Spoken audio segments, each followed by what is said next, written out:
You're about to hear a conversation at the edge of what matters, what is possible, and what it means to be fully alive. I'm Ari in the air, and this is Into the Wind. Okay, John Patrick Morgan, here we go again, brother. Hey, what's up, Ari? Okay, so the thing we got to start with is this idea of being that is so core to your work, and in many ways you make a hierarchical claim of being is primary.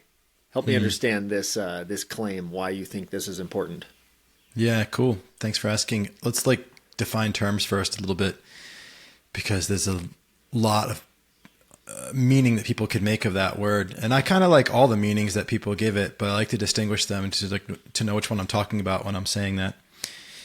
So even if you look up the word being in the dictionary, I don't know the explicit definition, but there's just being in the sense of I'm just here. There is not any kind of story to it. It's like the presence you have in a meditative state, or when you're in a flow state. It's like a description of existence itself. Okay. The formlessness. The Tao that can be named is not the eternal Tao. You could say the being that can be named is not the eternal being. Right. And so there's that. And then there's also being in the sense that I believe Martin Heidegger, the German philosopher, spoke of being, which is the form something takes that has meaning and is represented by a human being, right? And he said, because Heidegger points out, when is a hammer being a hammer? It's only being a hammer when there's a person in the workshop looking at the wall and seeing a hammer and then putting meaning out there, or holding the hammer and using it, right? So the hammer comes to life as a hammer through the projection of meaning held inside the mind of a human being. And so I think those are both important and both very different uses of the word. When I say being is primary, I actually mean it for both of these things. For me, the most closest thing that I would ever say is absolute truth is the experience of just being, not the hammer being, but just when you're in that flow state, when you're beyond language and you're in a meditative space and you kind of witness the activity of the mind, and you're just there. There's a there-ness. That is the closest thing to God or truth that I've ever found. So it's primary in that sense. But what I mean most of the time when I'm saying this phrase, being is primary, is the way something is occurring in the present moment is the most important thing. And so I mean that for myself personally, but I also mean it in a really clear and obvious way, is in a relationship. When I'm with my wife in a conversation and we're trying to solve some problem that's going on in the house with the family, and it starts to get heated, then we're being intense towards each other instead of being kind towards each other. And I am the kind of person that will stop the conversation in that moment and say, it doesn't matter if we solve this problem. What matters to me even more is who we're being in this moment with each other. So the being of the relating, the being of the quality of the relationship in that moment to me is more important than any outcome that could come of that. I do not live the story that the ends justify the means. I live the opposite story, that the means will justify the ends, meaning the being in the present moment is, whatever comes from that is good in my world, because I'm living here in this moment, in the being, here and now. Being is always present. Yeah, this is beautiful. I love this. I want to hear the distinction between being and doing, and what is the importance of being able to delineate here, and is there also a hierarchical distinction between being and doing? Mm-hmm. There is a distinction that is, like all distinctions, an illusion, but useful. So what distinguishes a fruit from a fruit tree, right? And what distinguishes a fruit from a tree that's fruiting, right? And so that's kind of how I represent it in my mind. I actually say that doing is the seed and the fruit of being. And so in a way, doing is part of being. Being, I use the term being, not to be, because being is an active, present, progressive version of the verb. I also use the word creating in my work. It's not create or creator, it's creating. So it's the ongoing. It's actually a thing that really only exists in English, as far as I know. It's a present tense that's active, right? And so being is active, which means there's an activity to it, which is a doing. And so in a sense, it's the same thing, but it's really useful for a human to distinguish them, because I relate to being as the felt experience of the meaning that I'm making in a particular moment, even though that felt experience is an activity. And then from that activity of the felt experience of meaning, there is action that comes out of me. My body moves in a certain way. My mouth moves in a certain way. And I would say that's an expression of being, but at some point we begin to call that the fruit, not the fruit tree, is the action, the doing that comes out of it. And so when I say a certain thing or do a certain thing, especially when it becomes of impact in the world, that's when I would say, well, then now we're talking, that's the fruit. That's not the fruit tree. The tree is being. The fruit that comes off the tree is the doing, is the action. And the other piece in that is, yeah, go ahead. Talk about the seed after. Is the power to change our lives in focusing on our being over our doing? Focusing is an interesting term, because if it's focused, then it's like I'm always thinking about it and my attention's always on it, which is like kind of navel gazing and getting in my own way. But I do believe that it's the highest point of leverage for increasing the efficacy of my doing, of my action. Mm-hmm. So putting attention on it long enough to have it recenter into your ideal, or into a state of relaxedness, or into a state of power or boldness, and then allowing that to run kind of on autopilot while you're in the activity of doing in the world. I mean, just like, let's just make it, instead of making it super philosophical, let's make it super grounded in the way that everybody would understand it. It's like, you know, you can be like really pumped up and excited and happy, or you can be kind of down or frustrated and annoyed. And then in either of those states of being, ways of being, you're going to have meaning that you make of things that are occurring in the environment. And if you take the same exact action in both of those ways of being, they're going to have very different levels of efficacy. And so, you know, a person could say, oh, you're just talking about your emotional state. Not just that, because your emotional state could have a certain feeling in your body that is influencing your action, but you might have the same emotional state with different meaning making about that emotional state, which creates two different states of being in relationship to that emotion. And then also takes a different, because I can have fear in my body and have a story about that fear that I'm happy to feel afraid, and I can take an action and have very different efficacy in that action. Then I have fear in my body and I have a story that I'm afraid of being afraid, and I take an action and I have a very different result. Yeah. So I do think it's the highest point of leverage for like the quality of what our action is able to actually do in the world. Yeah. And you have a very sophisticated philosophy around this that's very grounded. And I am curious if you have an intuition as to what a person's common pitfall might be if they swallow this pill of being, focusing on their being as primary. What is the pitfall here? How is well, I think it's that they become so focused on being that they forget to do anything. Yeah. Right. It just becomes self-referential, you know thyself becomes their religion, and they don't go out of the house, you know, to kind of use an extreme metaphor. And to me, I know myself through being in the world, through being with people, which means through expressing action and having that being reflected back to me through the impact that it has through my action. So the example you just drew, which was that you can be in two radically different states of being and take the same action.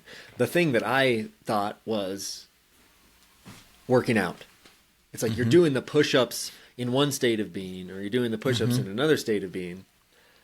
The pitfall that I have been kind of like curious about is that we, you know, read a declaration of ourselves. We think about who we are. We think about our state of being, and it creates a warm sensation inside of us that is akin to some kind of other cope that avoids the hard Band-Aid ripping off of action that we need to take, the hard conversations, the cleanup, you know. And so I've noticed this in my own clients, and so I wanted to kind of poke the Well, it can become an escape. I mean, I 100% know what that's like with my clients, but also for myself, where as long as I'm like journaling and speaking my declarations and feeling really powerful in the morning, as long as I do that, even though my eyes are closed, I'm still powerful. It's like, no, dude, if my eyes are closed, it's like good to be in the magic experience. But if that becomes like a way that I'm like escaping into that, then it's actually a disempowering thing. And so, I mean, I have a practice that I teach in the Creating Being course. I don't know if you have come to it, but it's like where I talk about contemplating causality and applying this state of being to a context. That's the really important one, contextualizing it. So it's like, if I have the declaration, I am champion for everyone and I deliver or die trying, that's like an idea. And I can say that and I can feel really good about it. But like, if I apply it to the context of, oh, and who am I in the podcast interview with Ari today? Like, I'm being that there. It's like, okay, I'm being that with my wife. And I want to start like extrapolating. What does it look like if I'm being that here with this person in this situation that's on my calendar today? Yeah. That's the first thing. And then in hindsight, if I'm speaking it later in the day or even in the morning, I look back. Where was that the case yesterday? Am I going to hold myself to account for actually being that in the world versus just feeling like I'm being it here when I'm alone in my office? Yeah. Yeah. And I like that. I like, just to say like why, like this is super important for me. If I'm comfortable, there's something's off. Mm-hmm. And so too much comfort is not a good thing. And so if I'm comfortably basking in the glory of my idea of myself, and it's not like banging into shit, and I'm not having blurts that come up in my mind, it's like, well, you weren't really being a champion for your wife this morning, were you? And that wasn't true about today, but there's been plenty of times. If I'm not seeing that, then I know that I'm just blowing smoke up my own ass. And it's not, and I'm actually getting further away from something. So I want to be in that, I want to be constantly facing conflict so that I can practice moving towards resolution within over and over and over and over and over. Yeah. I like this. It's not to create a mantra that makes you feel comfortable in all situations. It really is, this way of thinking has a capacity to be a deep compass for you, for you to plant a flag into your mind's eye about what's possible for your behavior, for your presence, for how you show up, to help you create an ideal inside of yourself, for you to get really close to your values, to your ideals, to who you want to be. And there's a beautiful synthesis of this that I recently heard from Daniel Schmachtenberger, one of my favorite philosophers. And so let me just run this back by you. He talks about this conversation of being versus doing, or being versus becoming. You know, the common experiences we have is like, am I dating this girl for her potential and expecting her to change, or am I really just accepting her for who she is right now? The idea that you could pull these two things apart is incredibly problematic, if not just outright untrue. And the example is that if you look at a cylinder from the side, you see a rectangle. If you look at a cylinder from the top, you see a circle. The cylinder is neither a circle nor a rectangle. Right. And not only is it a three-dimensional object, but it's also hurling through space in the fourth dimension. And to try to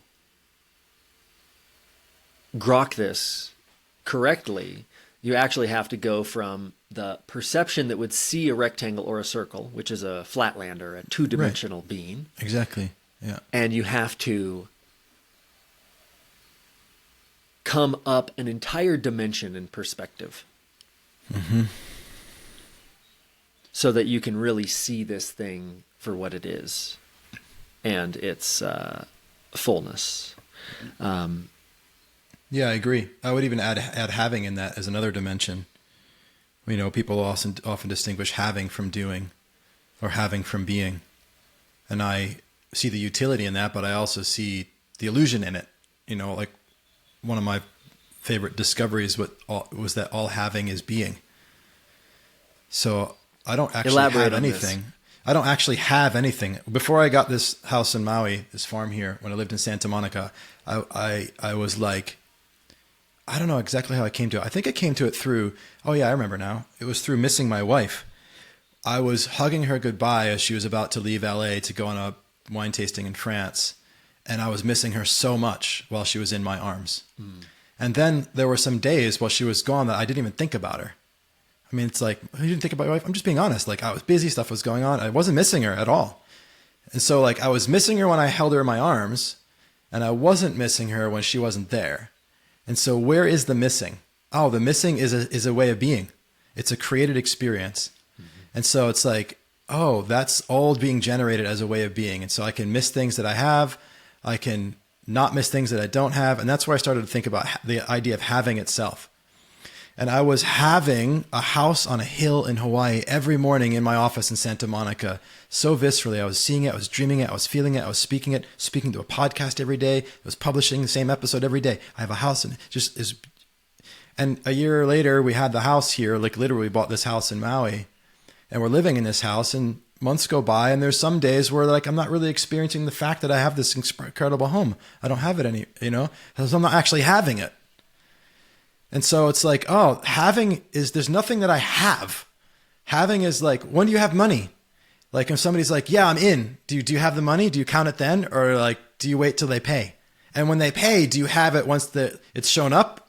Or when it's gone from your merchant account to your bank? Or once it's in your bank, do you have it? Or do you have to wait till it's available funds? Or do you have to like take it out and have the money in your hand, like cash? Or do you have to eat it? Like when do you have money?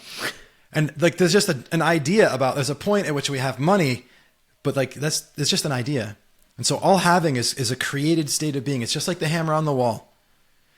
And so I like to dissolve the distinction between being and having, because then I can have something before I quote unquote have it, in such a way that my being that I have it creates a state of being that changes the quality of my actions. Let's pretend they're distinct from being itself for a minute. The doing comes out at higher efficacy, and it leads to me actually having it, or having it in a different way, however you want to call it. Yeah, this is awesome. There's also a part of this that I think is like relevant, and it's that we kind of live in a world that is just like kind of doing obsessed. Mm-hmm.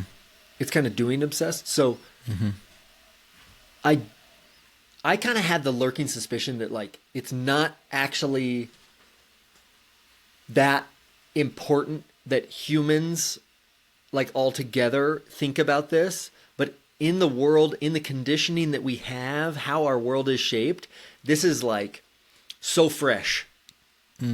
It's like kind of counter culture. It's kind of contrarian, right? And the thing that it's contrarian to is, in a couple of words, scientific materialism, that everything worth talking about has to be objectively, scientifically, materially true. Yeah. So where is the utility here in deviating from the only things that are worth talking about, thinking about, are materially, physically true? It's the immeasurable, like is totally devalued. So Krishnamurti was going on all about like with David Bohm. I don't know if you know of those guys. David Bohm was like a quantum physicist, Krishnamurti, a philosopher, and they were pals. They had a lot of cool dialogues, which I studied and listened to a lot of them. And like this idea that if it doesn't measure, it doesn't exist. It doesn't have any value. It's not real. I mean, it's just not true, dude. Like the subjective, immeasurable experience plays such a massive role in the way I direct my attention and the choices that I make, which of course then impacts my action and the behavior and the results that I create in the world that unfolds. I mean, we know this, and we know that like culture and society and all these things affect things, but it's like if we can't measure it internally, then we're not going to put attention on it, even though we know that it has an outcome. Yeah. So it's the most bizarre thing ever. So yeah, I mean, my background is, I think is physics and math. So like I was hardcore science so much of my life, and I still believe I hold quite a rational mind, but I feel like especially Eastern philosophy has really helped me to like keep that in the work of Joseph Campbell, keep that in play while also honoring, a whole nother way of relating to reality or to the world. But there's also this magician part of you that just understands perspective and experience. Mm-hmm. Yes. Yeah, very interesting. Okay, let me change the subject slightly here, and I think that it's actually related. So earlier we kind of talked about this concept of being as not merely your emotional states. Mm-hmm. I find in my own life, if I just take a snapshot of the last 2 years since I've been going really hard in business as a coach, right? I've had coaching clients for 5 years, but like in the last 2 years, really tried to like grow my business, make a real thing of it. I have found enormous fluctuations in my energy, my emotions, my motivation,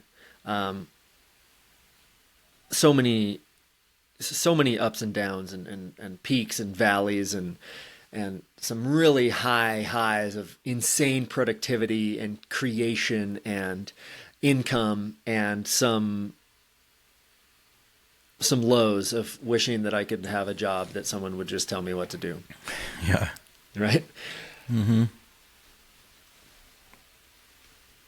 I think that I'm kind of figuring out my way of being in this, like the meta being, which I've been coaching lots of men on lately in the paragliding men's group, which is like, people have these ups and downs in their life that they kind of expect are going to go away at some point. People in your group as well as mine want to get to a place where they have no self-doubt. They say this explicitly. They want, why do I have to have this self-doubt? You know, one of my clients just the other day, he's like an airline pilot, has been for a long time, and just got promoted to captain, so he had to do some kind of check ride. And his palms sweat, and he was nervous. And he thought that was so stupid. Why is this? I've been a pilot for so long. Right? So I think one of the things that I'm trying to help people see and really like demonstrate and embody and live as an example of is that whatever comes up is okay. And, you know, yesterday you said something to someone you were coaching in front of me that was like, you could be a yes to everything. Like internally, you could be a yes to whatever's coming up in your circumstance. And my own, like I would even, like the word that I use for it is depression. Like even in the last month, I've had like 3 days in a row where I just felt really energetically and emotionally low. Frustrated, angry, sad, mad, like just in a funk.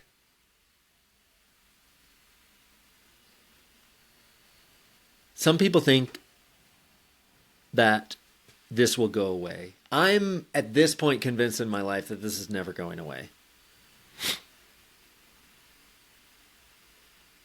So I'm curious of your own personal anecdote. I know you to be a very consistent and productive and high energy, enthusiastic coach, and very... A guy who doesn't have funks. Well, I don't know. Yeah. You know, like I'm also lucky to be like your friend and to like know you in other contexts. Right. So I kind of just imagine that this is, you know, that you are also a human. You know, there's a Alex Hormozy quote that resonates for me here, which he says that your lowest 10% of your days are going to be 10% of your days. Right. So you're like, oh, that's one day. And 10 is going to be the lowest 10% of your days. Right. How is it that you're experiencing this, and how is it that you're guiding people in experiences like this? I mean, of course I have, not of course maybe, but I definitely have funks. I've had funks for a few days. I've had funks for years, to be honest. Like after we bought this house in Maui, I spent so much time on the farm. I stopped working.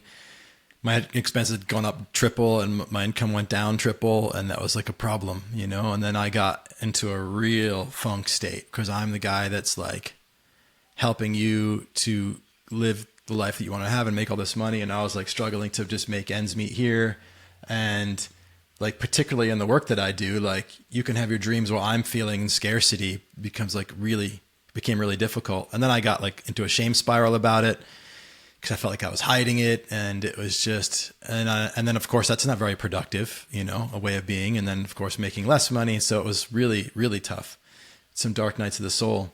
And then there's like peaks and troughs. There's seasons to it. Like we're just in a really great season right now, like in our marriage, like in the house with the kids, like Calton and I are on the same page. And so there's definitely, I haven't had a day where I felt down actually, no, I'm not down the whole day, but on Monday morning, I woke up like, I think it was this week? I think it was this week. Yeah, this week. Monday morning, I woke up like, I had 2 sales like for being accelerator before breakfast. And it was like cash was coming in. I was like, this is awesome. And then like, then I did my masterclass that I do from time to time. And I'm like, I was going to crush. We got like 50 people coming and it didn't crush. And I was like, just bummed, you know? And like, but the thing is, I know what it's like to get bummed when something doesn't crush and it's okay. I kind of just like, I'm okay with being bummed. Actually, one of the things I like to say is I'm happy to not be happy. And I actually kind of it's not like I like it like back when I was younger and maybe listening to emo music or something where it's like, oh, I'm just going to stay sad because it's cool to be sad. Not like that, but more like when I feel sad or I feel down, I feel intimate with myself. I feel in touch with like something that's real as well. It's not more real. It's easy to start believing that. So I don't want to fall for that lie. But then I also have like, okay, and enough of that now. And I want to just shift back into a positive mind. I'm just going to start dropping these thoughts and putting new ones in. I'm not forcing it. I'm not trying to kid myself. I was honest with how I was feeling and just move back into it. And so I think for me, the important thing is holding all of the feelings lightly and not like falling for anything. Any one of them is true, but they all create something.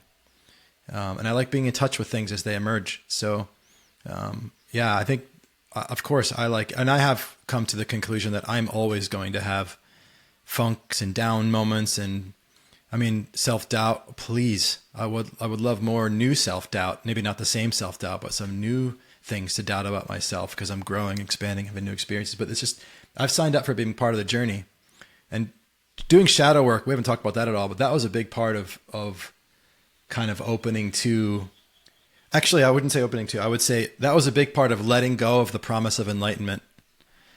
Like which is like, is this state that you can get to where you don't have self-doubt, where you're at peace all the time, and people fucking pitch it.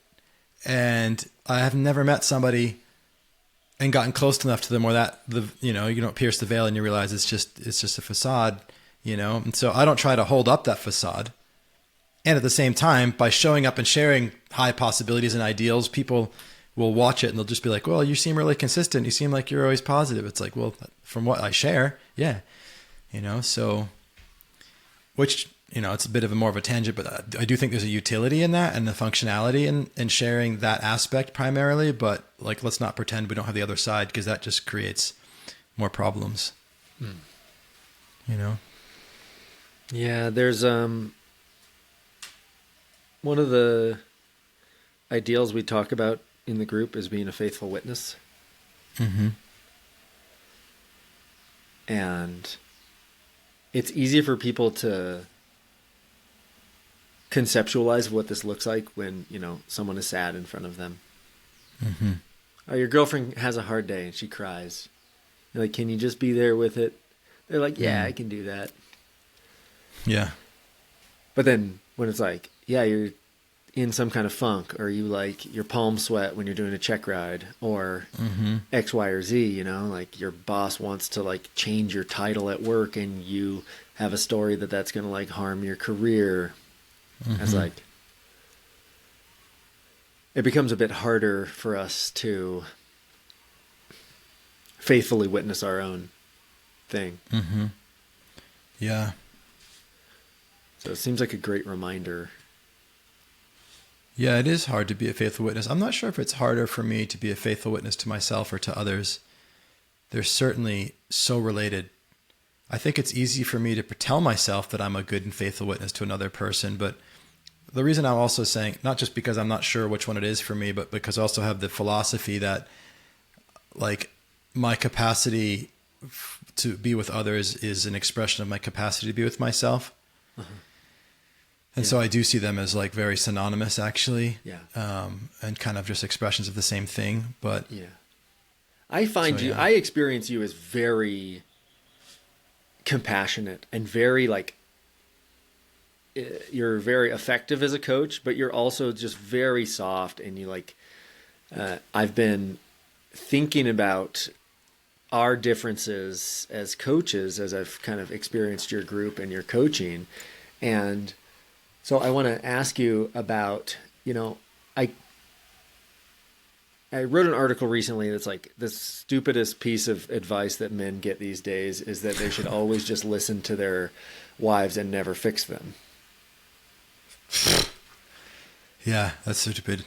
That's stupid advice. But I also find that I can err, I think, on the far side of this, which is that I will fix too quickly. The point of my article is that the problem is not that you fix things. It's that you're not listening long enough to actually fix an underlying issue. And instead you're just playing whack-a-mole with symptoms on the surface. Yeah. And also I think even more like deeper for me at that, the being level is like, you're trying to fix it because you believe it's broken and that's bad and that's not okay and you're not safe. And that's a projection of I'm not loved if I was broken that way. It's all the where you're coming from in the attempt to fix that is problematic. Where if it's like, there is something beautiful in you that I know can come out. I see a higher possibility for us as a team, as a couple, in you because of what you love and what you want. And I speak to that and bring that out. It's like, it might be the same action or even the same words, but you're coming from a place of, not from a place of judgment, but from a place of a connection to something more beautiful. So help me understand how you think of the difference between coaching people and teaching them.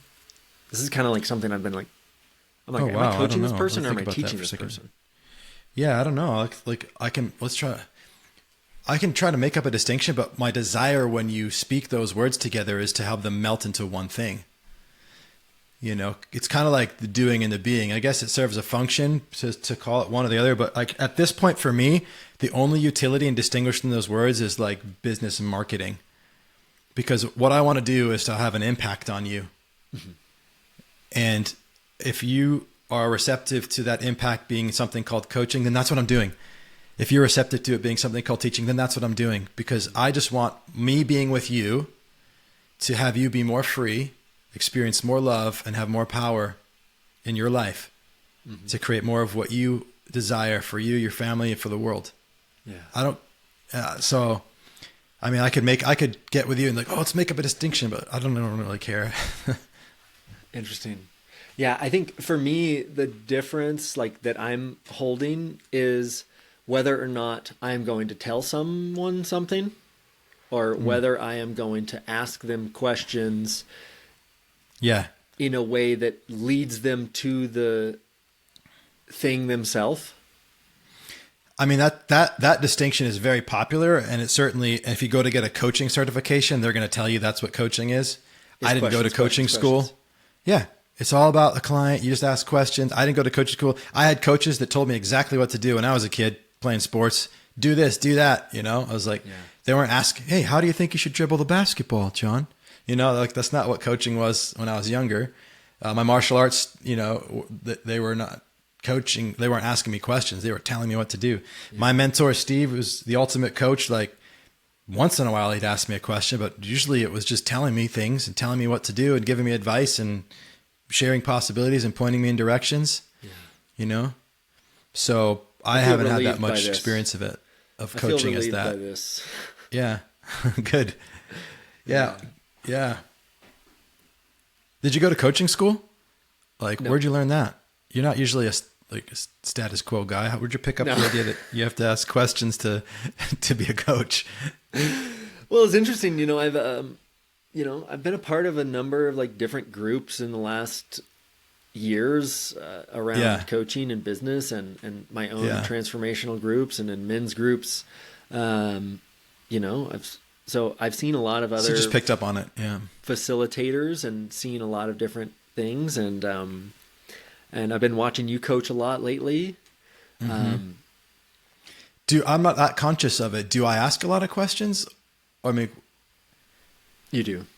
I do. Yeah, Okay. you do. I mean, compared to me, I think, and I try to. I ask more questions than you?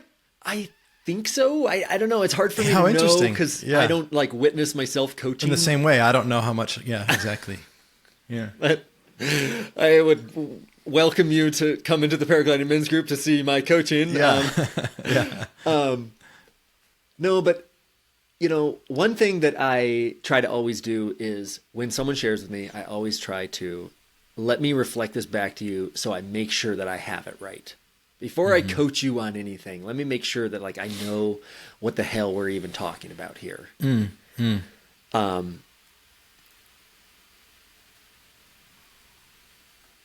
seems like, you know, I'm kind of like noodling my own inquiry here. And it seems like, you know, there's this like the therapist way of thinking about this is that if people don't come up with the idea themselves, then they'll never do it. Or it's like way more valuable if they come up with it themselves. Yeah. Go ahead. How many therapists have you helped somebody build $1 million business? I mean, I don't know. It's like coaching to me. It's just like therapist and coaching is so different. Yeah. Therapy operates from the framework that we're broken. We got to get back you to some healthy state, to neutral.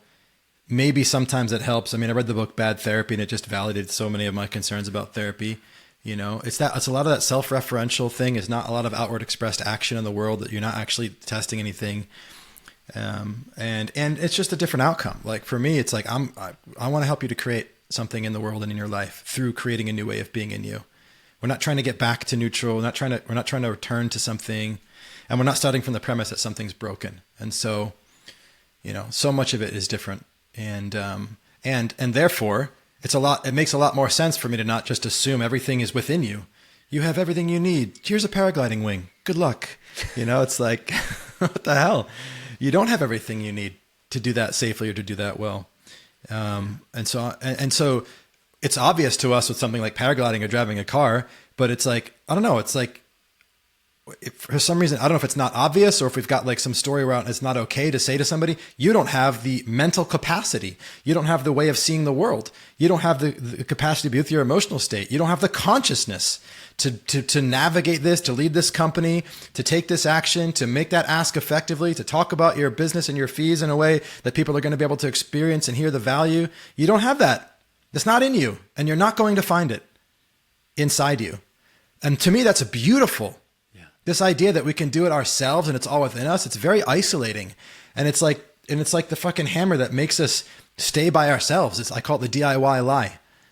And the fact that we need each other and we need mentors and we need teachers, you know, as I told you before we started recording, I just hired another coach for $55,000 because this dude's a goat. He can do things that I don't know how to do yet. I'm going to hang out with him. I'm going to download all that understanding and insight. I'm going to learn how to do that. If I was going to learn to play golf, I'd find somebody that knows how to golf. Yeah. I'm not just going to say it's within me. So I see my job as to give to people possibility, understanding. You know, you've heard me tell stories about the way I showed up with commitment when I hired my mentor and like flying there twice a month and like all that stuff, right? Like I learned that from him. I didn't have a role model in my life that showed me what commitment and practice could look like. I would show up for my coaching sessions with Steve, my mentor, Steve Hardison. And he would have a notebook with freaking Post-it notes all over it, tabs sticking out the side, books with tabs on it, and all of these tabs and notes were preparation for his coaching session with me. And he'd prepped like 5 hours for our coaching session.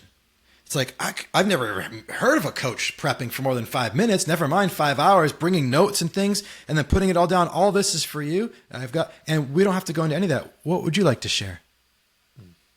It's just there. And it's like, fucking hell, so I had to learn how deeply a person could be committed to service. I had to learn how deeply a person could be committed to practice and study. I didn't learn that until I learned it. It wasn't in me. And to me, it's perfect. Like, you don't come into this world speaking English. You learn it. It's given to you. Great. Or any language, right? So for me, it's like that with everything. Yeah. I love this. And honestly, I something that I think you and I really share is like our love of mentorship. Like, I just have a deep love of mentorship. Like, when I think back on all the people who have like helped me and who have like mentored me in everything. Like, when I look back, I'm like, I had ski mentors, and then I had filmmaking mentors, then I had highlining mentors who taught me how to rig things, and taught me how to tie things, and taught me how to think about things. And then in paragliding and in business and in marriage and in relationship, I just had so many mentors, and I just take them wherever I can find them. Yeah. You know, I take them wherever I can find them. I've spent tons of money on having them really like having their attention like specifically on me and on the things that I want to make. So I just, and genuinely, I think that one of the main problems with paragliding is that we do not talk about mentorship enough. We talk about instruction, that you can pay somebody to take you from A to B, but from B to Z, you're on your own. Yeah. And mentorship is something that low-level people can't get or give. And when I say low-level people, it's kind of like generalization of like people who are very defensive, who are insecure. Low psychological level, yeah. Right. Like defensive and insecure and scarce. The three defining qualities just off the top of my head of people who won't be able to give someone adequate mentorship, even if they're an expert in their field. And I know many of these really good paraglide pilots who could never mentor someone because they can't get out of their own head. They could never like support someone else on their journey. So you see those same people not being mentorable, like not being good at being mentored? Yeah, it cuts both ways. It cuts absolutely both ways. The only, like, if you cannot ask for help, it's likely because you're afraid of not being enough, of being seen as a burden, of being seen as incompetent. Right. Right? Yeah. The ability to ask for help, not only ask for it, but pay for it, to be the thing that gets the kind of mentorship that you want, right? This is a high-level skill. You have to take yourself seriously enough to get what you want, but not so seriously that you think that there's nothing you can learn or that everyone is beneath you. You know? Yeah. And in a sport like paragliding, it's life-threatening. And the amount of psychology, mindset, motivation, decision-making that's inside paragliding is too much to, like, it is impossible to overstate. Yet it is entirely understated. Yeah, I was going to say, you're the only person in the universe that I've ever seen talking about it. It might just be because I haven't discovered other people yet, but like, and then, you know, I think you're great, but I'm not saying that to like blow smoke up your ass. I'm saying it to make a point, to agree with your point that like, it's a very consequential part of what happens in paragliding. Yes. And it's not talked about. Yes. You know, I mean, it's not even like I went through the USHPA certification stuff. There's not a single question in there that even makes you even think about how you think about anything. Right. It's like, that's not an issue. It's almost like that's bizarre when you actually look at that, you know?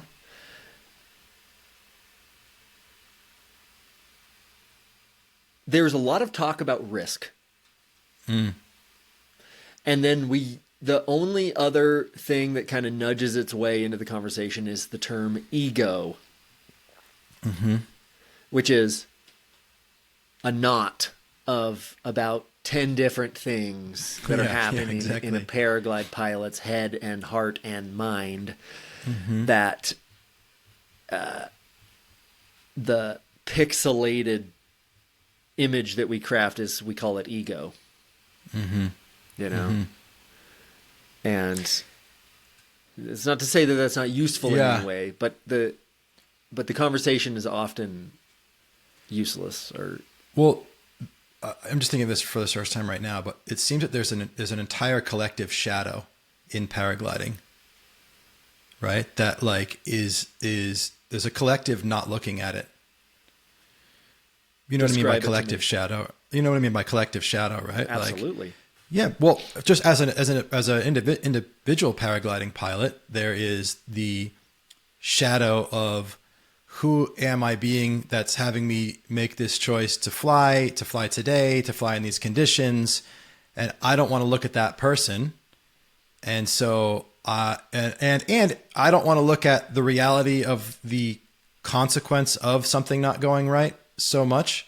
I mean, we'll look at it, we'll talk about it a little bit, but like to really look at the consequence is a different experience than being like, to just mention it, right? To be really like, what is the impact of that? What does that mean? And so we push these things out of our purview, out of our mind individually, but then we collude with each other through having conversations in which those personal things that are pushed back don't come up. And so the conversation is centralized on the stuff that's in the light, not in the shadow. And so it's not like we're intentionally doing that, but by unintentionally collectively leaving that out, it has a collective energy of being left outness that has its own weight and gravity. And if you walk into this world as a new pilot like myself, you can, if you're conscious, you can actually feel there's things we talk about here and there's things we don't talk about here. Right? Like a few times driving up Poli in the van, I might have said something about this or that, and the conversation doesn't really continue to go in that direction. It kind of like for a minute, then it bounces back towards that thermal you caught or whatever. And it's like, okay, you kind of get, I learn, not like I learned my lesson in a sense, I did something wrong, but it's like, you just kind of pick up like what, which in some ways, like there's some, you don't want to be a downer. You don't want to be just talking about the risks all the time. You want to have a fun time. So there's some truth and some good in that, but you also learn there's like certain topics, they're not looked at, and there's upsides and downsides to that. For me, shadow work has been one of the most liberating experiences of my life. And so you and I have had some great conversations about paragliding, but like, yeah, I think something that you said in our messages prior to this interview that stood out for me that I thought was interesting. What the heck did you say? It was kind of something about the collective. It was like, I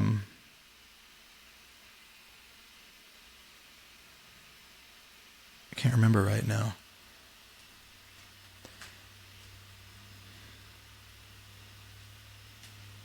Can I go pull it up? Can we edit this if we need to? Because I want to actually find it. Is that cool? Yeah, we can. Take a second. Okay, cool. Let me just find it. I'm going to open up your messages in my thing because I did want to bring it up and it's like right there. Ari, hold on. Something you said there.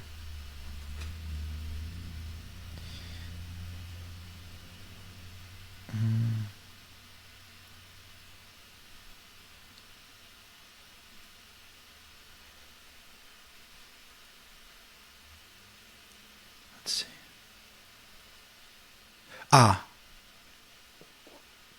Yes. Right. Okay.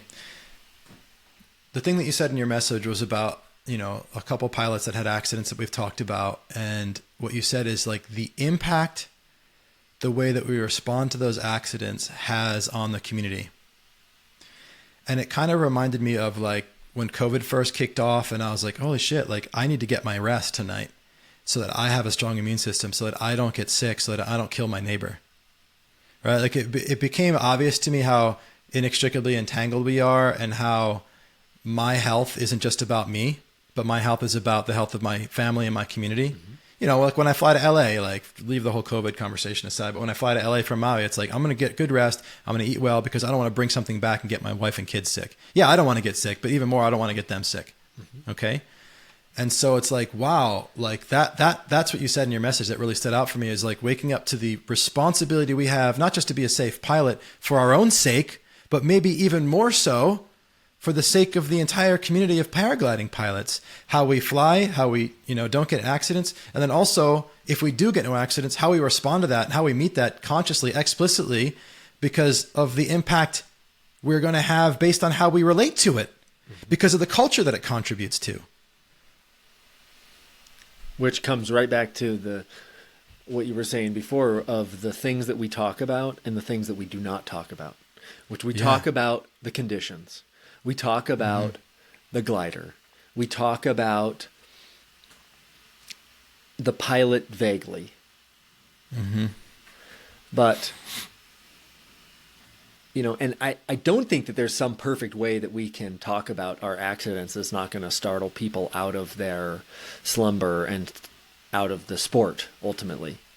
Right. I've dealt with, a fatality.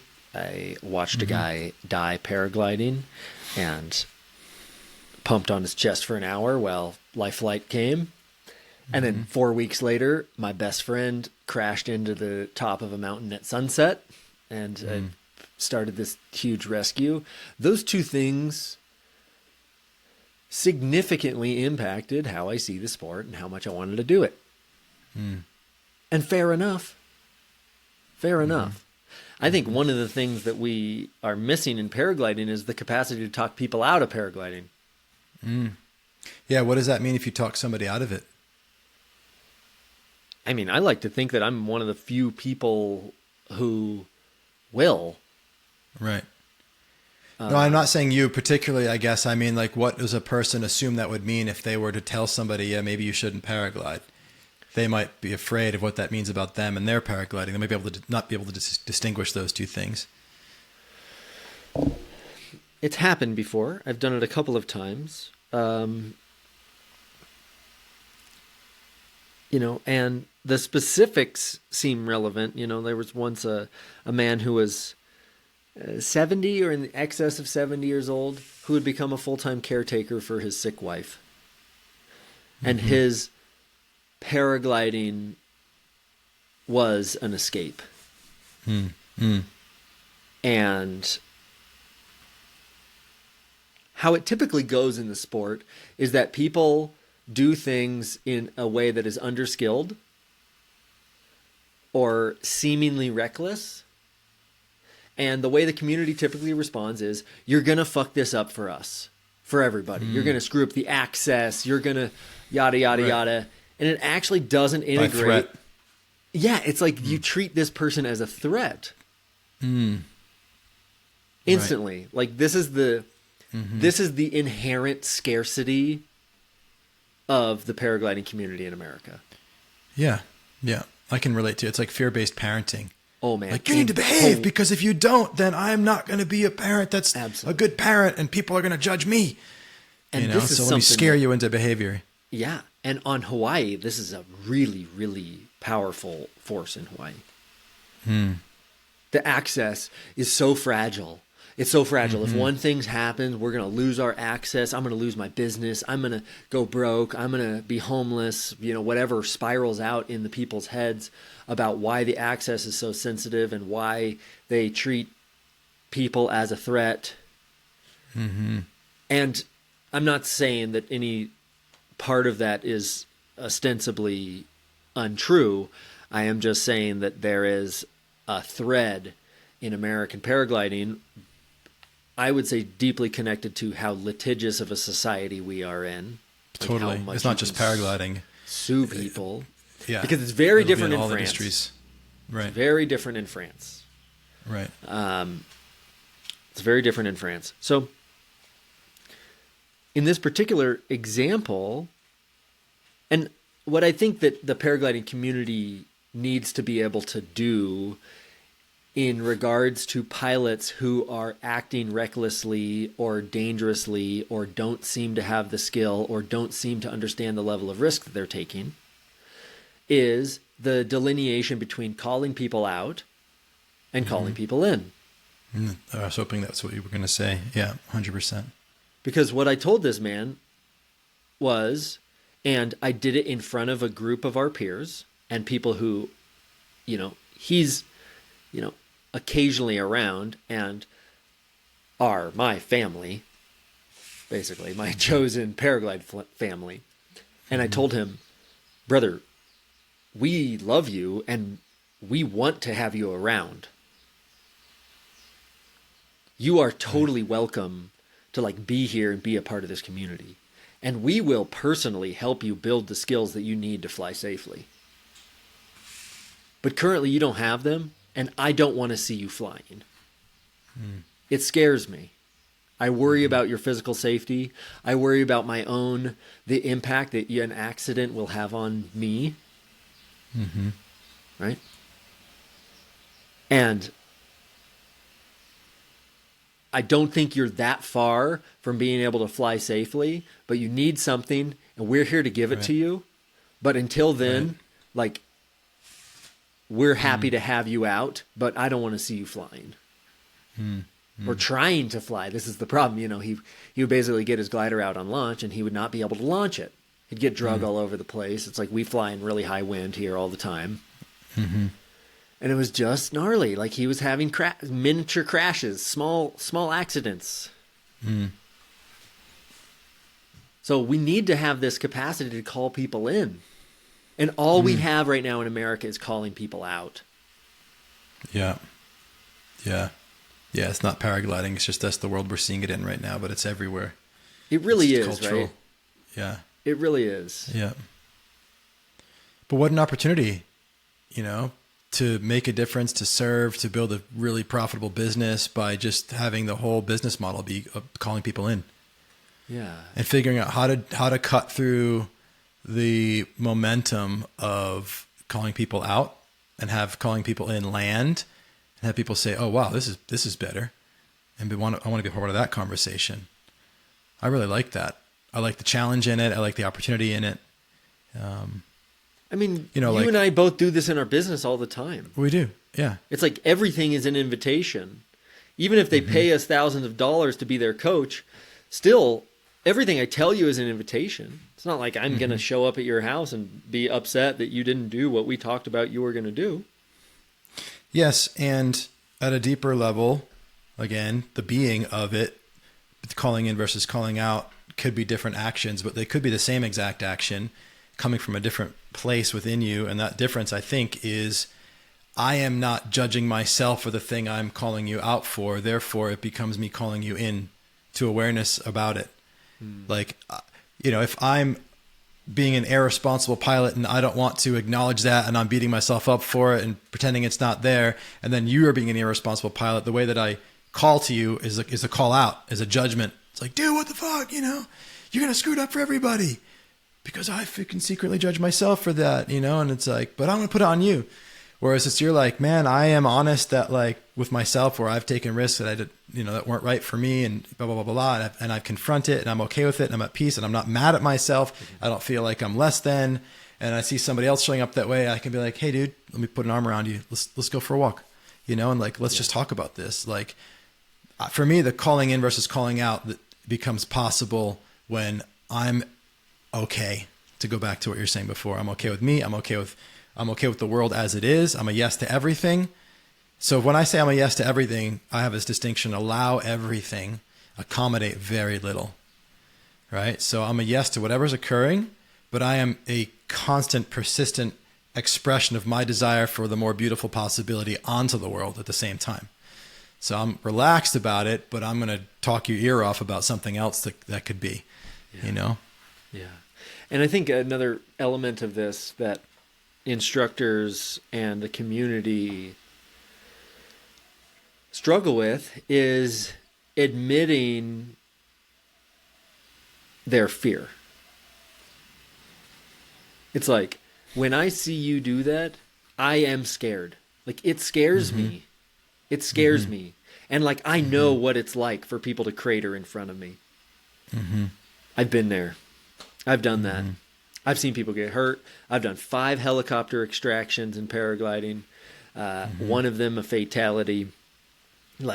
I've seen some shit and it all affected me. Right? And so it's easy for me to say, hey man, it scares me. It scares me. And that's something I've worked up to, because most of the time people get scared, and then the emotion that covers it up is anger. And then they see the situation through the lens of their anger, which is typically focuses on access, or some kind of scarcity that they're going to ruin it for other people. Right. Or that they're doing it wrong. Yeah, there's a fear of being seen as somebody who's afraid in our culture, not just paragliding, but our culture, you know. Of course. And I think if you're a paraglider, I would say for me, as somebody who paraglides, like, and a fairly new paragliding pilot, definitely new, like, I didn't go into it thinking, hey, it would be cool if people saw me doing something that most people would be scared of, but it certainly felt good as soon as it started happening, right? It's like people, when you could see that. When I could see that other people were scared to do it, it made me feel courageous. Yeah. And it's kind of snuck up on me. And then it's like, oh, wow, I don't want to feed that, because that will take me off in a different direction. Like, and so it's about being like, oh, it's okay to be seen that I'm scared is an important thing to help to kind of relax that, or to play the other side. Yeah. To not try to create this image that I'm not, you know? Yeah. And I'm not sure about what you said of like, oh, I noticed that I was finding opportunities to be courageous, and that's inherently problematic. I think that so much of our sport is people do want an arena to experience their own courage, their own bravery, their own resilience. And so they come into this arena that's going to scare the shit out of them, and they're going to have to do something that most people are totally terrified of. And when you post a video on the internet, people say, oh my God, that's a white guy thing, or like, you're crazy, or, you know, like all of these different funny things that I hear on my I haven't heard YouTube the white channel. guy thing one yet. Wow, okay. Oh yeah, dude. Check out some of the comments on my YouTube channel of the most like viral, the videos that go like hyper viral and get millions of views, are like, you know, funny things like that. Okay. Right. So the insidious bit here that you're kind of pointing at is like courageous relative to who? Courageous relative to who? Because I just talked on Saturday, leading men's group, people were talking about fear and not wanting to experience self-doubt. And I said, do you think that I never have any kind of fear, angst, nervousness, elevated heart rate, sweaty palms while I stand on launch on Chelan Butte in July? No, of course. I feel nervous. I feel, there's times I feel anxious. There's times I feel outright scared. My relationship to those things is different than yours, probably. Sure. And you know, my story of those things is that's my body telling me to pay attention. Yeah. Yeah. Two things change, I would imagine, as you grow in your skill and ability in paragliding and in relating to yourself. Like, you obviously are going to become less anxious and nervous taking off in no wind, right? On like a really easy day, as you're more advanced pilot than you're at the beginning, because that's no longer like a high risk for you. It's much more lower risk. But then you also have like the relationship to the fear that arises as well. That's a skill and ability that increases as well. And so, which I think is actually a really valuable one, because as long as you keep growing and expanding, and you're going to face new edges, and you're going to hopefully continue to have fear. But if you can grow in your ability to be with that fear, then I think that encourages continued and greater expansion, but it also gives you, I think, the nuance that you need, that I'm learning from you a lot in paragliding, to be able to like distinguish, like, is this something that I should listen to and stop, or is this something that I can just breathe through and keep going? Yeah. All of that. Yeah. And this is like, you know, people kind of have to decide whether or not you want to live your life on the edge. Yes. And I don't mean the edge of the cliff all the time, or the edge of like what is like physically threatening, but like finding your life's edge is an art. And a willingness to live there is something you build. It's really a decision. Yeah. That's what qualifies me as a coach, not coaching school that I didn't go to, but that I have decades of proof that I have lived on the edge. I have eaten shit in every way you can possibly crash on skis. I've fallen off a slack line every way. I've had all kinds of crazy collapse incidents in paragliding. I have just like made the decision, and I've always been attracted to living on the edge, which is my edge. You know, and it's, Yeah. you know, it is like I have, for whatever reason, made the decision unconsciously to live a life full of fear. Full of it. Yeah. Yeah. And so I mean, I can relate. Yeah. there isn't a big part of courage. Like, I'm a courageous person because I've chosen fear over and over and over and over and over. Yeah. I'm so interested what it's going to feel like for you when your child is born. Because the word that you really weighed on before the word edge is my edge. Yeah. And when you said that, I realized that the way I used to relate to it is my edge, and I don't anymore. It's our edge, in the sense that, like, it might be the fear that I feel in my body, but it's like I'm in this place now with 2 kids and my wife that I no longer get to make the decisions based on what I feel is enough for me in a way that I actually really love.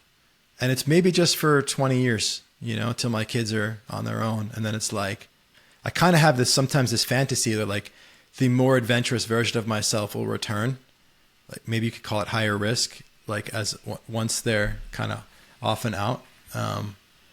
But I'm just so excited. It's like a science experiment for me watching you have a kid, like, wonder because you're so conscious of all these things and you're going to feel it and you're going to have stuff to say about it. So I'm looking forward to how you experience that aspect. Like, can you hear? I mean, you're married, so you kind of know what it's like to have the sense of self extend into another human being, right? I've seen you with your wife. Like, you guys are you're a thing. You're a unit. Like, yeah. Do you get what I mean by your sense of self expanding out to include another? Absolutely.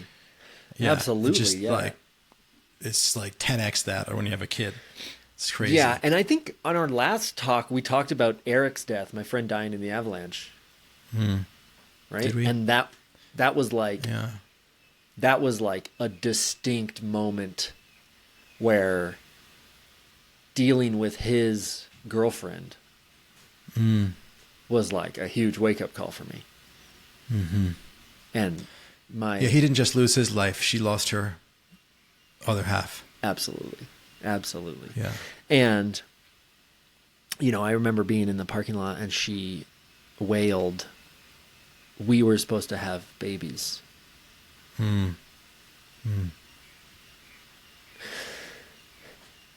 So Eric's death continues to be a strange and painful gift. And I think that was one of the experiences that really helped facilitate this expansibility of myself. Right? Because I think that previously I had done a good job of insulating myself from other people's expectations and to really, really do what I want to do. And these days I find myself in I think of it as a very healthy, adaptable, ever-changing, sane relationship between pretty unrelentingly doing whatever the fuck I want to do. Yeah. And being really connected to my desire to, like, be here and be around and to be a husband and to be a father and to be a leader in men's work and to be, like, really supportive and, like, an example, live my life as an example that scares the shit out of people. Like, those are all my desires. So it's like I'm now I'm just a ball of competing desires. Yes, as we all are. But the thing that has shifted for me is, like, my desire. I think one of the things we can relate on is I've always done only what I want to do and nothing else. And I've built a life on it and a business on it. And, like, I teach people how to do it. And I've made that work.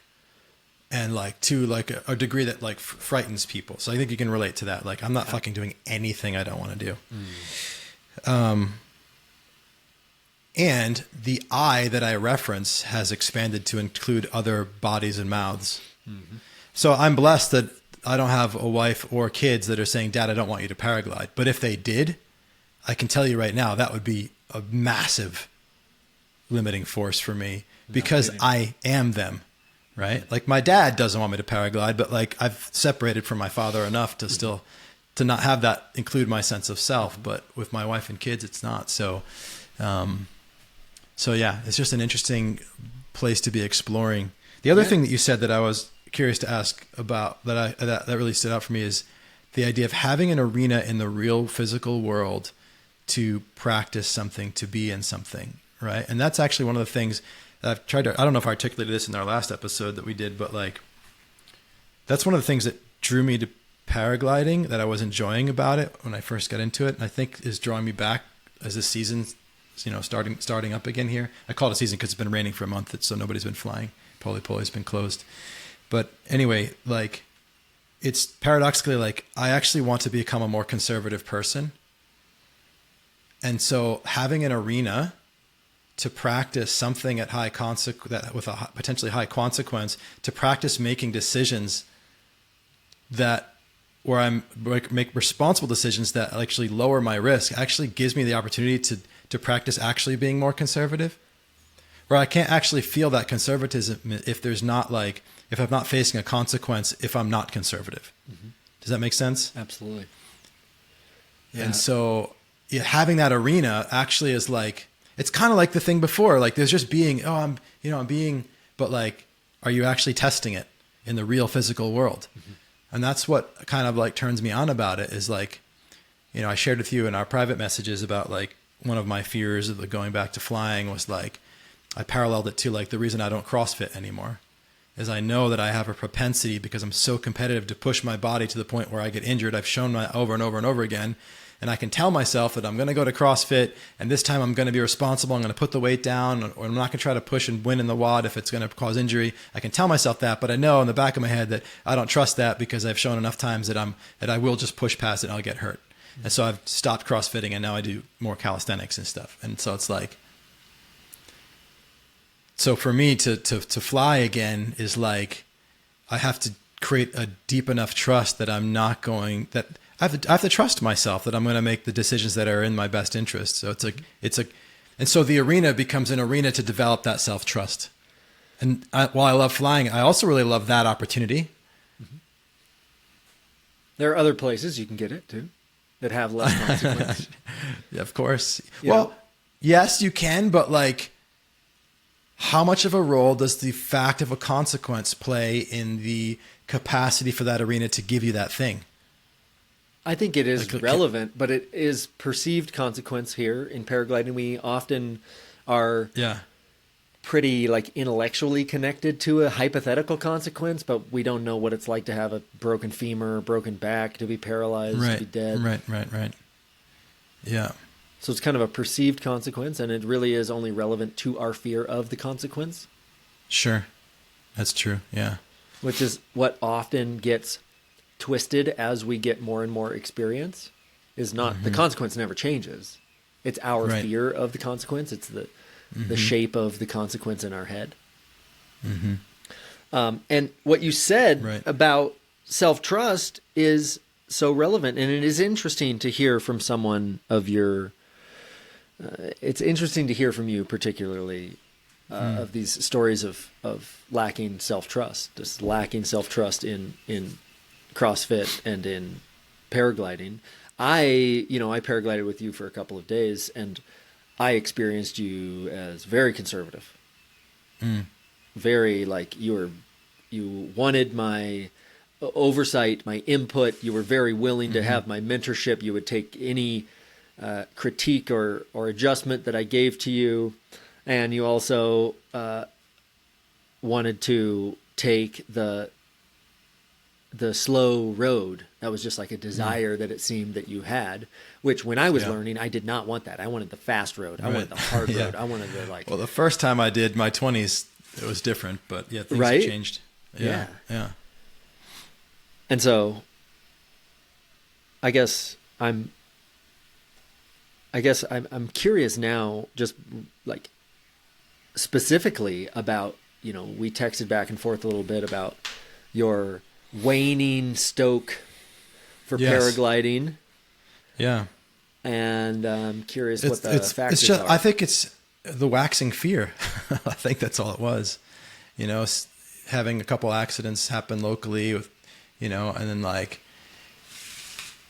this, I don't even drink alcohol because I don't like getting a stuffy nose. Like, so the idea of like spraining my ankle, like I got the biggest boots when so when I'm taking off, if I don't twist my ankle, like, so just even the idea of like, yeah, of course I don't want to die, but like even the idea of getting injured, it's like, oh my God, that would suck so bad. I couldn't rock climb. I couldn't do my standing desk. Like, so just that a little bit, getting in there. It's just the bug got in the mind, and it's kind of, and because the weather, so I had that in my mind, and nobody's really been flying for a while. So it just kind of like rooted around in there. And then I got my dad in my ear, like telling me about how irresponsible it is to my family. So it stokes that kind of, that, even though my wife and kids are like totally supportive, but like it just stokes that kind of identity piece. Who are you as a man that's, providing for your family at risk, that kind of stuff. So it's just gotten in, but so I've got pulls in both directions, Yeah. Yeah. There's something interesting that you said, which was that like, this is an arena in real life for people to experience their courage, their bravery, or to experience their embodied relationship to risk, consequence. Right.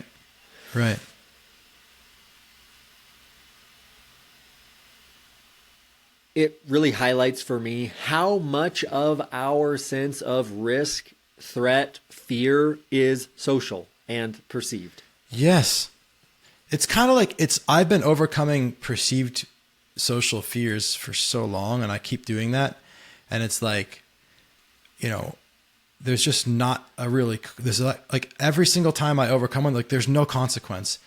Like so many people are petrified. I'm doing a challenge next week about how to make bigger asks. And like so many things, like I just can't ask for what I want. It's like when you do that, like nothing, you're not going to sprain a fucking bone in your body. Like nothing bad will happen. There's no cost. And I wonder, as you point that out, I wonder if there's like a thirst in me to be in a world where there's actually consequence, to actually have the possibility of actual real consequence. Of course. And that's the deeper piece here. Of course. I think that's such a almost ubiquitous drive in paragliding is for people to feel like their actions, their life has meaning. Yeah, right. And there is no meaning without consequence. Well, being alive has meaning. Like it means something to be alive, not like their life story, but like the aliveness it means something to be alive, to really be alive. Yeah. Yeah, especially as this world becomes so mimetic and it's so online and all the AI and the online relationships, and it's like, yeah, like to feel the edge of like your life it almost becomes more and more necessary. Yeah. Yeah. Well, I'm really curious, like how is it that you experienced, there was 2 accidents in Hawaii. One led to an injury of a mutual friend of ours, although somewhat minor. And then there was some kind of rescue that happened that I don't actually know the details of, but I'm curious what it was like for you to hear about these things, what it did for you, what was the thought cascade, and how it's affected you. Well, the way that I made sense of it is, the pilot here that had the accident is somebody that I was admiring and still admired because he's like such an, just constantly flying, like lots of knowledge, always going on, learning in courses. And, I heard the story about how he had a former accident that kind of reinvented himself. And so I kind of looked up to him and, I haven't seen him in a while, but and then I was like, oh shit, if he crashed, that means I could definitely crash, because he really knows what he's doing and is really paying attention. And I think it kind of undermined my confidence that I could take care of myself, because I was like he knows how to take care of himself flying. So yeah, I hadn't really thought about it before, but I think that's how come it impacted me. Like, in fact, I was like, I'm going to get lessons from him. Like, that's the dude I'm going to hire to teach me. And I still may, but I didn't realize that like, because I'd put so much attention on him as like, I need to learn to fly like him, that when he crashed, I kind of started to doubt myself, I think. Mm-hmm. Yeah. Yeah. I can see that. Yeah. Yeah, that's the Which same. goes back to our conversation, actually, because then it's like, oh, we don't realize the impact that we have. Like, we might realize that we're inspiring other pilots, but we don't necessarily realize that if we have an accident, we're giving giving some of those pilots, like me, doubt in themselves, you know, inadvertently, or, you know, not. It's just because we can't not be. You can't. I have made a video years ago called Defend Against Praise. I noticed when I was amping up my YouTube channel, I need to be careful not to get too into these positive comments, because then the negative ones hurt way more. And so it always cuts. If we're going to inspire people, it cuts both ways. We can't not. Yeah. Okay. And then I guess the question is like, were you impacted by the integration of said pilot's accident? Whether that was the write-up or the...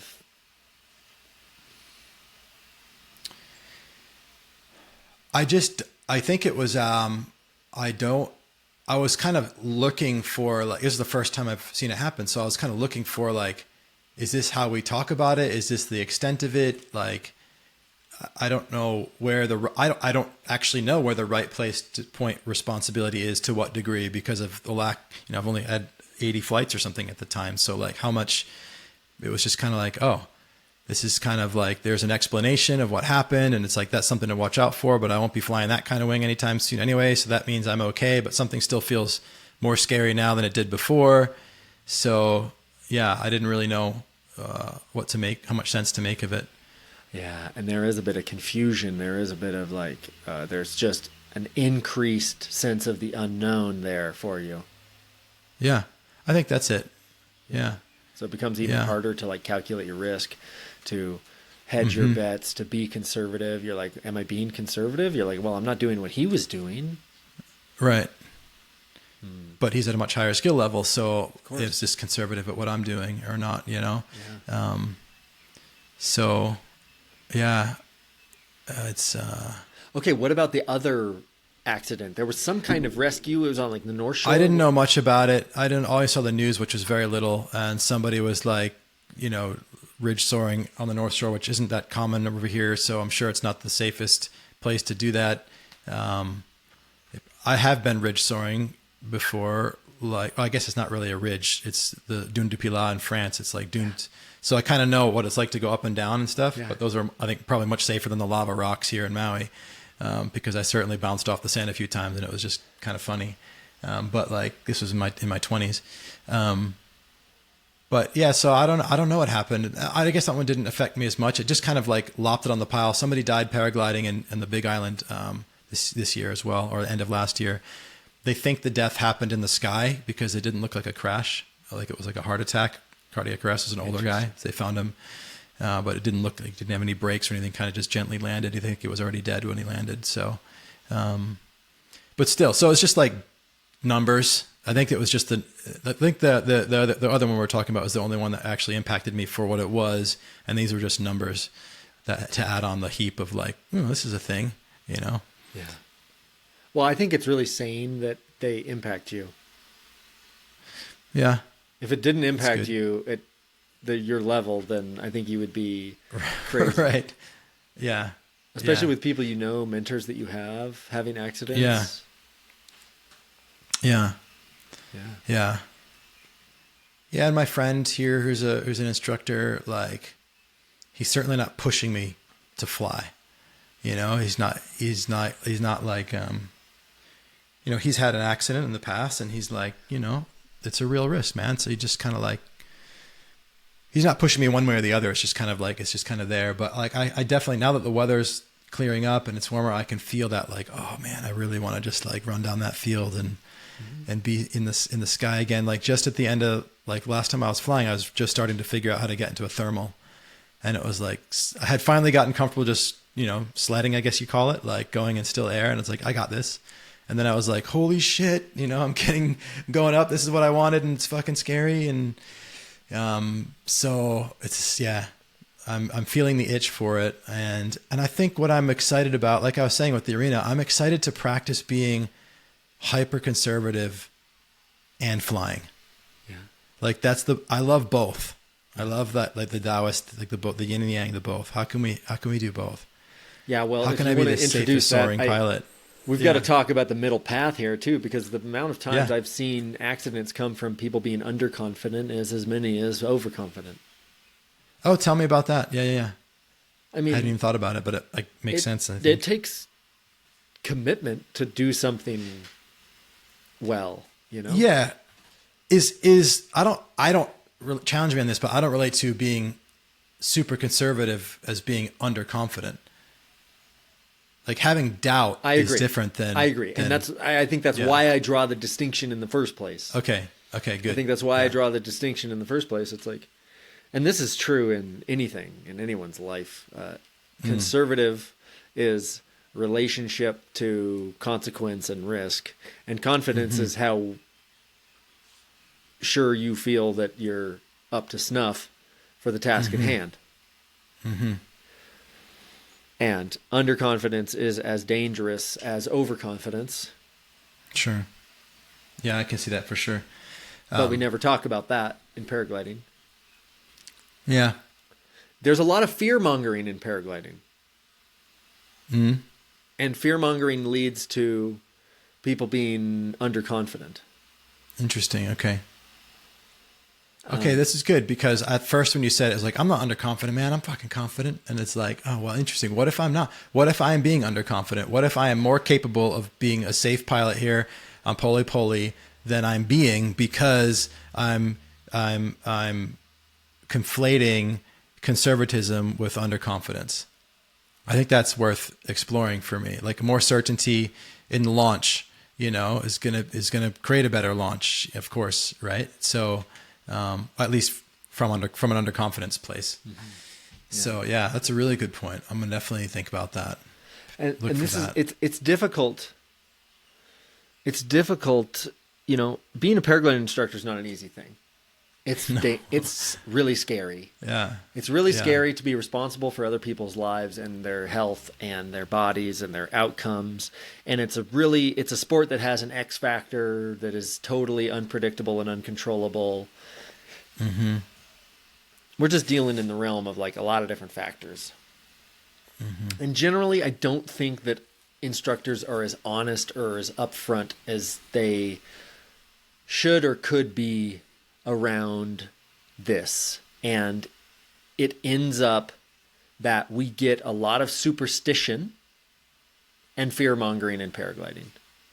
And when you say this, do you mean underconfidence?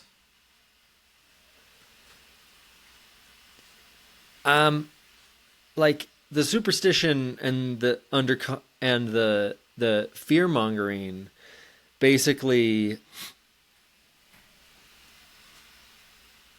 they create underconfidence. They create doubt. They create hazards in people's heads that may or may not exist.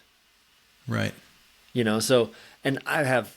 Can you give me an example? Because I love this. I love this thought, because I feel, as you're speaking about it, I hadn't thought about it, but I feel like, I think I've succumbed to some of this. Like it feels like alive. So in your particular region, there is a lot of talk about the hazard of thermals. Right? And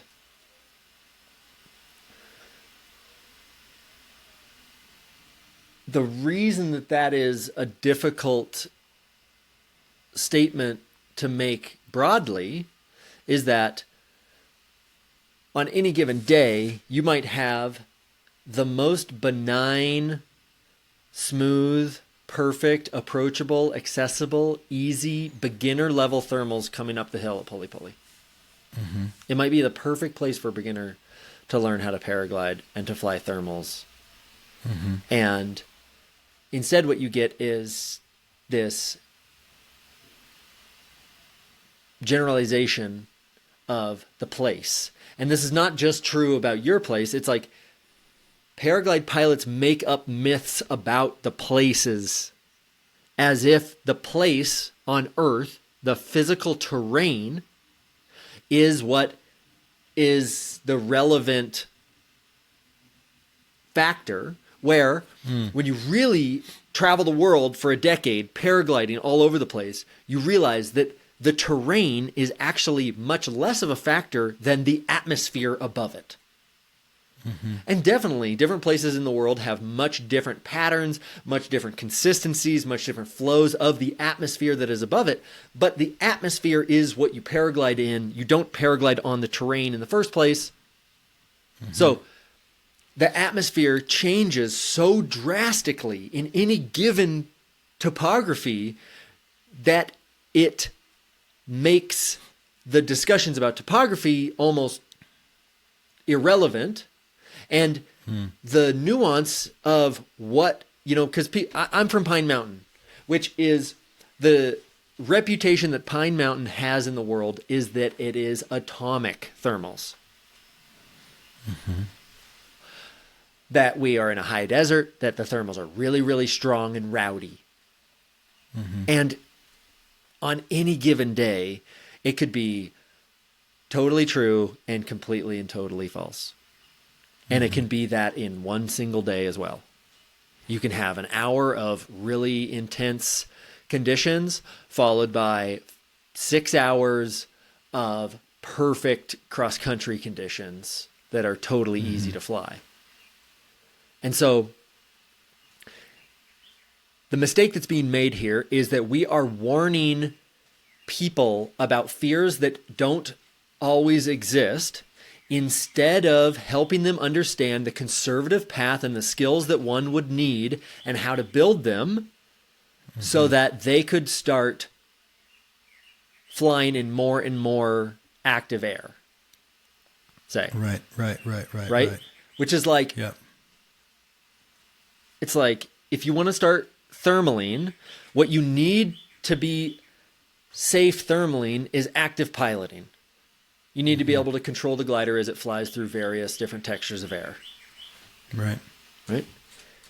How do you do that? Well, that's not what we're talking about when we're talking about, oh no, students can't fly at Poly after 10 a.m. And it is a heuristic, and it's not like that it's made up as evil or trying to control people, but a heuristic at, there's like a laziness. There's a laziness to like heuristicing everything. Yeah, I get what you mean. Yeah. And it's like at some point we have to say, hey, look, like, we're on a tropical island in the lee of a giant volcano, and there's going to be days where it's just totally ideal. Like when I fly there, it's such soft conditions. So freaking soft. It's so soft. Like, especially compared to where I am in the high desert, compared to Chelan, compared to Idaho, compared to Washington, compared to these places where in the summer the sun gets really high overhead and beats on the ground for 16 hours a day, So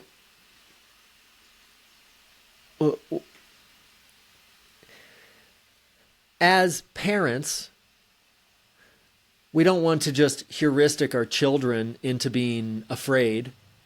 We actually want to help them understand what it is that we know that are risks, and help them understand their path of progression so that they can handle things. Yes. And so much in paragliding, we just have instructors and site administrators creating fears and risks that don't always exist, and not helping people understand the nuance of what is it that, how would we know that those conditions actually do exist? Which for the most part is unforecastable even. We can't forecast it. You find out by flying? You find out by flying, exactly. So this is where mentorship and community come in as the only antidote, because it's like, look, we're going to launch off and I'm going to fly for an hour, and I'll tell you, like... You'll be the weather balloon, basically. Seriously. We call them wind dummies. Like, you need a wind dummy. You need somebody who has a reasonable sense of what conditions are and what is possible and what it's like to fly out and test the wind for you, test the air. Yeah. Are they going up? Yeah. And is it easy for them to go up? And when they get to the top of that up, when they transition to the next thermal, what is that like? And within 2 or 3 of those, they can tell you, yeah, the air's like really bumpy today. And it's unforecastable. So we are using heuristics at the cost of community. At the cost of development and growth and skill. Yeah. The way to do it is to say, hey, you never know what's going to happen. It might be a really easy day to fly, and we might find that the students can fly, but there's no way for us to know. And so, one of the things that's the hardest thing for instructors to deal with is their students' disappointment. Oh, you came all the way up here, now you're going to have to ride down in the van. People can't take that. Like, it's just it's so hard for instructors to deal with people's disappointment. And we know that the sport is like a drug. It does so much to your brain's chemistry that, like, we want to give people that thing, and people can get kind of feisty when they don't get the fix that they've come to be acquainted with. Yeah. And so paragliding is such a deep spiritual practice, and so few instructors have the proper conversation going into a conversation with a student that's like, hey, I am going to piss you off because I am going to tell you no. And you are going to think that you can do it. And I'm going to override you, and I'm going to tell you to get back into the truck and drive it down and pick me up. And I'm going to fly and you're not. Yeah. Right? And that's going to happen for the next 18 months, depending on how hard you push and learn and devote and dedicate and commit to this process. Right. And so because of our inability to be with our students' squirming disappointment, and how squirmy we get around their disappointment and our perceived value and our, all of this stuff, like, oh, if they don't fly, then they're going to ask for a refund. If they ask for a refund, I'm going to get a bad rap, and then I'm not going to have a job, and I'm going to be homeless, and my family's going to go hungry. And it's also, as you share that, it also reminds me of what you shared earlier about mentorship. I think a lot of it too is just that people aren't used to having mentors and aren't willing to submit to a teacher to learn something, right? And if they, for a guy that didn't have a father figure or anybody in his life, that he was like, okay, I'm going to listen to you. I'm going to turn my will and my decision-making power over to you until I learn this skill, then I'll take it back. Yeah. Like I have, I think if that's not part of the culture of paragliding, then it might be because it's not part of the culture. It's just missing. I love the book. You ever read Iron John by Robert Bly? Yeah. Yeah. It's like there's a cultural gap for men our age and that didn't have a father figure, didn't have a mentor. And so, that's the cost of it in this world, in this work. But I think it's kind of everywhere. Yeah. This has been a wonderful conversation, and I think that it's reinvigorated my enthusiasm to talk about what it is that I think is the giant gaping hole in paragliding, which I have identified as mentorship. And mentorship is a really high-level skill to give and receive. I think I'm uniquely positioned to help people understand how to give it and how to receive it, and it does so much for us as people to have mentors, and it does so much for us to have mentees.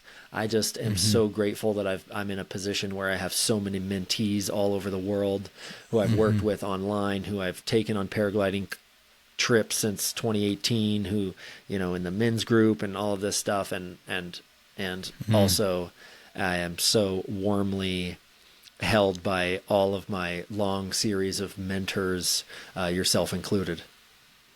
Yeah, man. Well, I love what you're doing, as I've told you many times. And this even creates more clarity for the opportunity that your work has to create a culture of mentorship in the paragliding world, right? Like what a beautiful thing for you to have a context like this it's so ripe for this other dimension to just be part of the whole world of paragliding. Yeah. And I could see it catch, I could see it catch fire and it become a thing that becomes a movement, like we talked about last time with the app of you're after a flight and stuff, but just like like I see a vision for you. I mean, we'll have a chance to talk about this, of like just the whole paragliding world having a new conversation that they have, right? Like you've identified very clearly the conversation that's missing. And I'm like, man, what would it be like for like in 10 years for there just to be the kinds of things that paragliding pilots talk about has changed, has gone through like a massive revolution. I think that's a beautiful possibility. So I'm here to support you in that, man, for sure. Thank you. Thank you. Yeah. And You're I think welcome. your anecdote helps me understand what it is that is useful to talk about, and how you've experienced the conversation as you've come in. Cause I had, that was 13 years ago that I came in, and mostly I had, my ears clogged of myself back then anyways. Right. Yeah. So yeah. Awesome, buddy. Well, I love this conversation as always. Likewise, brother. Thank you so much.